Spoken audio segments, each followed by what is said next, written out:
Je pense que vous avez parlé un peu des Jeux olympiques aujourd'hui.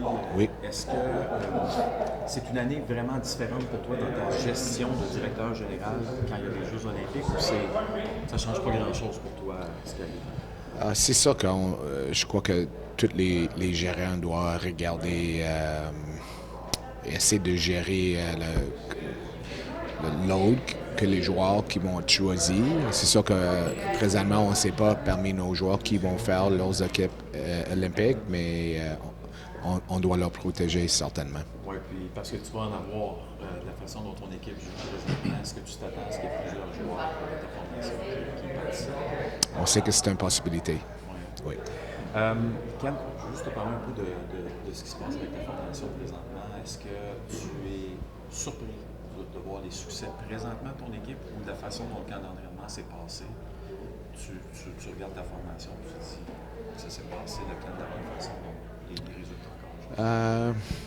Je pourrais pas te dire dans l'été qu'on attendait d'être à l'autre du classement dans l'Est ou parmi les deux ou trois. Mais on est content de la façon que l'équipe joue. Ils jouent d'une manière plus mature que qu'est-ce que on a vu à date depuis que je suis là. Puis ça vient avec l'expérience. Puis on sait que chaque année, les joueurs prennent d'expérience de nouveau. Mais il y a beaucoup de travail à faire. On a 15 matchs de jouer dans une saison. Puis, comme j'ai dit au début de l'année, ça va être important de gérer la constance, d'être capable de gérer les downs quand ils vont venir d'une meilleure manière que dans l'an passé. Puis, je suis confiant qu'ils sont en mesure de le faire. L'an passé, vous avez décidé de laisser la chance à Kirby Dack de prouver qu'il était encore l'homme de la situation. Dans les 3-4 derniers matchs, il semble éclore un peu. Qu'est-ce que tu vois de lui différemment qui fait en sorte qu'il est peut-être en train justement de devenir la meilleure version de lui-même? Je pense que Kirby et Marty, les deux, ils ont mentionné ces détails dans son jeu. Mais ça vient avec la confiance aussi. Je pense que Kirby, l'an passé, il a avoué que peut-être il peut rentrer dans la saison dans la meilleure forme possible.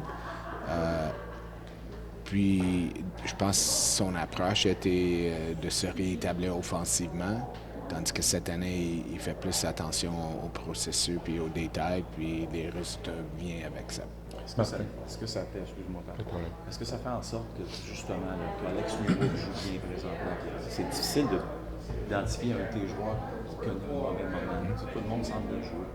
Est-ce que ça fait en sorte que ça facilite excuse-moi, ta job pour ce qui est tout ce qui est transaction? Est-ce que tu dis j'ai le temps d'attendre encore avant de faire une transaction par rapport à, si on a eu un exemple, vous aviez de la misère à garder l'avance pendant un certain moment cette saison. Est-ce que tu as été tenté de te dire est-ce que je dois aller chercher un autre attaquant pour justement régler cette situation-là, mais là, ça va bien. Est-ce que ça t'achète du temps?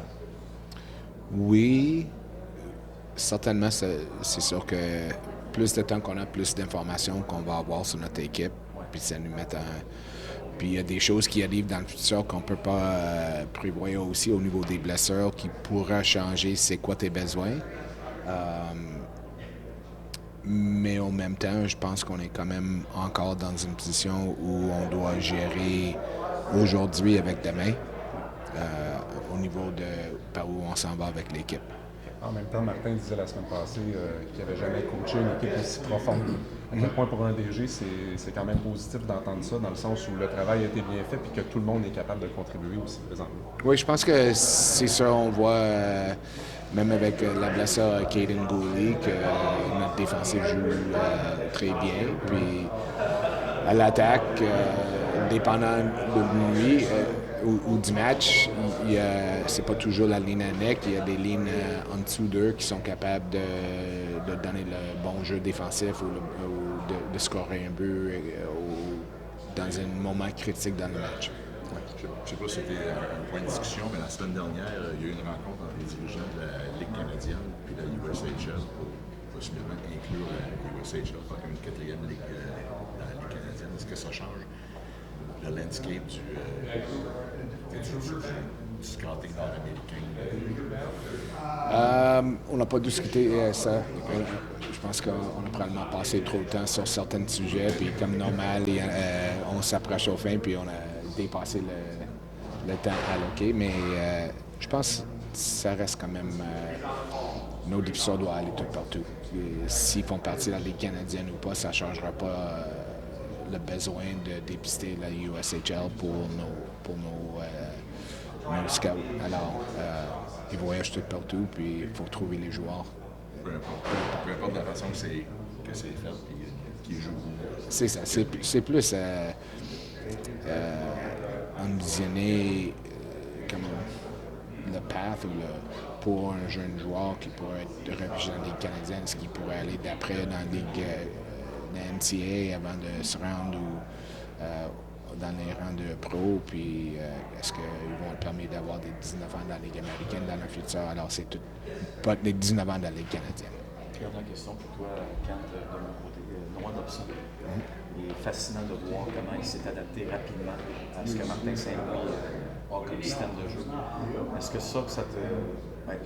est-ce que tu es content de voir la façon dont Noah se comporte, puis le leadership aussi qu'à 25 ans que ce qu'il peut avoir? Oui, je pense qu'il amène une calme à notre équipe. Tu peux le voir hors glace ou sur glace. Puis je suis pas sûr que ses battements de cœur dépassent 60 par minute. Il est super calme. Alors je pense que les joueurs peuvent en prendre de lui dans cette manière. Peut-être que ça va leur calmer un peu. J'ai entendu les commentaires de Duncan Keith dans son speech hier quand il a vu Nita Meyer, je pense, aux Olympiques.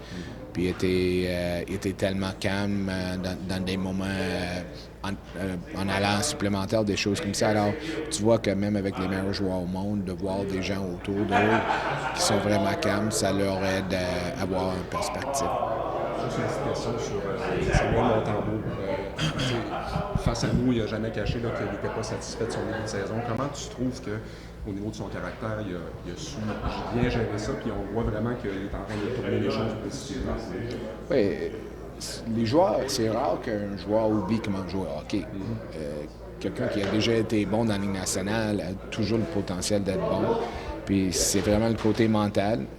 Pour un gardien, c'est probablement plus dur, plus important d'être capable de garder perspective dans des moments difficiles, puis dire j'ai pas oublié, il y a beaucoup de pression, mais souvent c'est plus facile quand tu es capable d'être honnête puis d'accepter la responsabilité, puis Sam l'a fait. Est-ce que Jacob Dobech vous a inquiété la semaine dernière? Est-ce que toi, ça t'a inquiété personnellement de le voir? Oh non, c'est pour ça que les joueurs l'ont taquiné le lendemain.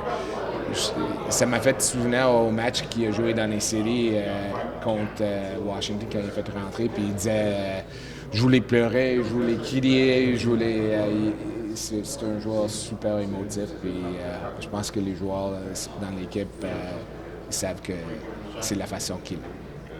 Merci, Kant. Merci.